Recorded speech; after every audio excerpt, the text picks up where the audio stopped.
Hey, you, come here. Come here. Yeah, come closer. Closer. Yeah, come over here. I've got a secret. I've got something to tell you. Come here. Come here. Yeah, no, closer. Come here. Come on. Right. Yeah, right here. Perfect. Did you know that there's a Rubik's Cube in this world of space engineers? You can see it right here. Look. That is not a Borg cube. No way. It's far from it. That isn't a Rubik's Cube. Who would have thought there would have been a Rubik's Cube in Space Engineers? I didn't. But here it is. After 6-7 months of trial and error, it's been done.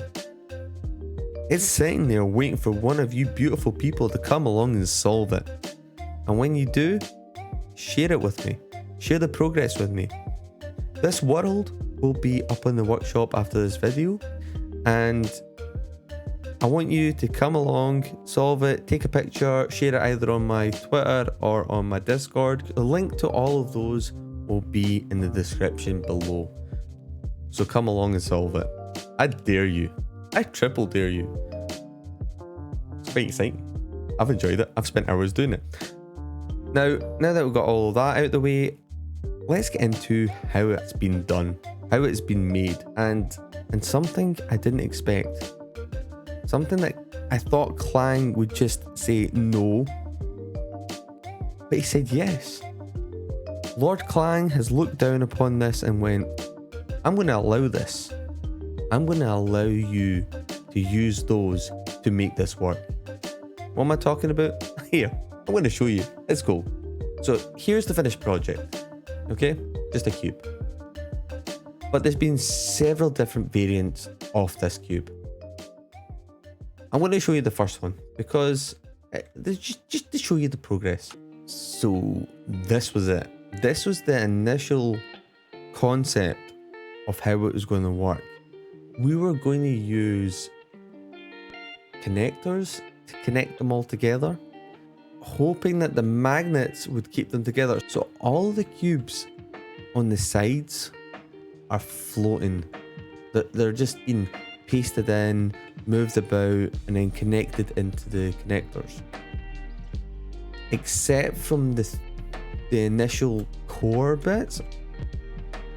So in here is one of the cores, and if I go into the central bit, so as you can see in here, this is the central core, and this is static.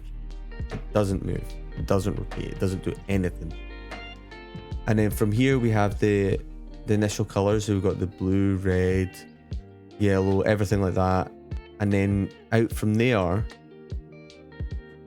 we would connect the side segments, and they would just come together, and everything would be held by the connectors. Now, one of the reasons why I originally built this, the shapes that I have done it, is because I'm going to hopefully turn this into a maze and have PvP inside of it. Could you imagine having PvP inside in the Rubik's Cube as it's getting solved? Each room changing as you're running around. You're in one door and you go out another door, and then you realize you're in the room that you've been 2 minutes ago, and you can't find each other, and all of a sudden you get shot from behind. And then, yeah, that's kind of what I'm thinking. And that was one of the reasons why I built the cube the way it is right now. But for some reason, the cube just kept on coming off slightly. It wasn't 100% perfect, and none of the scripts that we could come up with was just working. It was just too complicated. We tried having yellow face, green face, right face, like whatever face. Every time it turned, then that face would be different. It would be a different face altogether. Each connector would be different. So then we went back to the planning stage, and then we thought about using landing gears and the new magnetic plates. We waited for all the new updates to come through, but none of these things were working. So what was the next thing? We slimmed it down. We turned it into a smaller version, something a wee bit more, I don't know, not big and clunky and rubbing together. But again, the connectors just didn't want to work.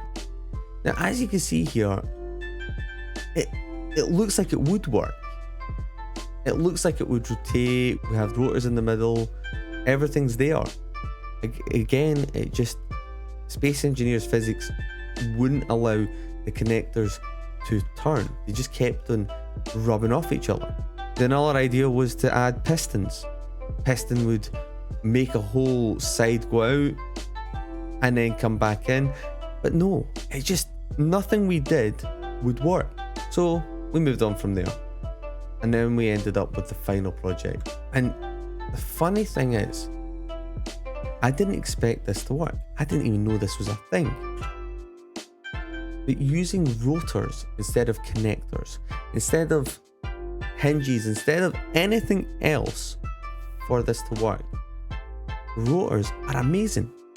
Did you know that the heads of the rotors can disconnect and then reconnect? I didn't. After playing Space Engineers for years, I did not know that this was a thing. Now you must be thinking to yourself, how is it doing it? How are we using the Command C to make the Rubik's Cube work? So the script was made by a good friend of mine called Onyx. An amazing scripter. He's done a lot of projects in Space Engineers and his work is just phenomenal. So he came along and helped me out with this script. This thing is a beast. Quite simple. And I'm so happy he's done it.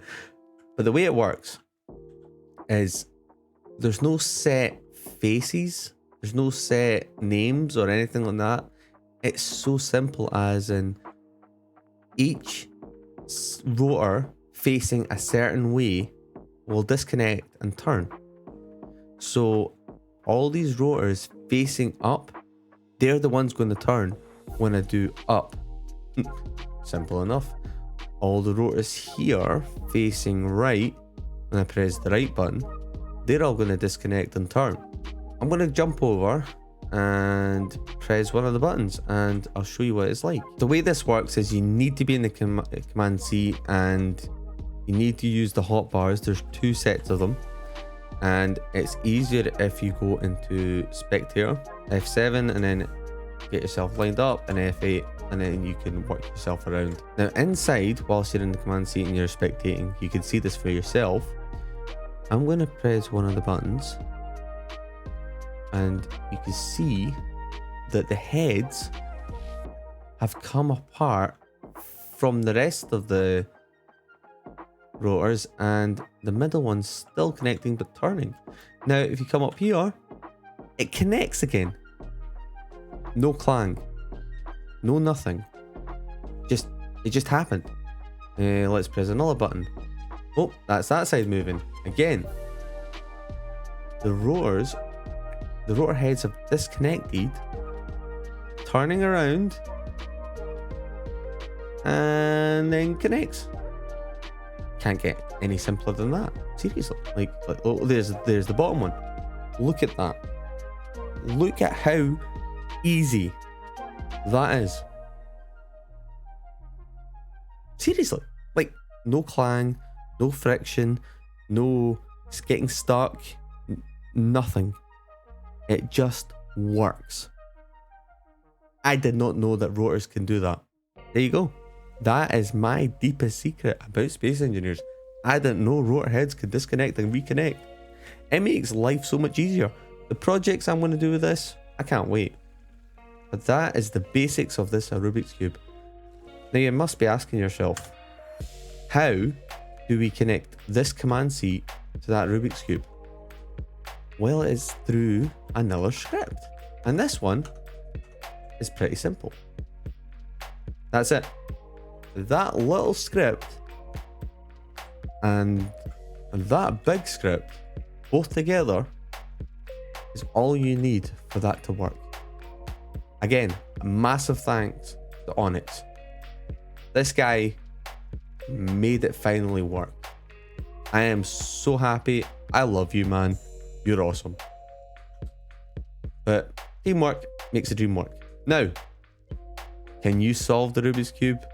Head over to the workshop, download the world, and have fun. Now this project has caused a lot of headaches between myself and a few friends. But it's done, and we look forward to seeing the progress that you do with solving this. You're very welcome. My name's Cosmic Chimp, and as always, stay safe.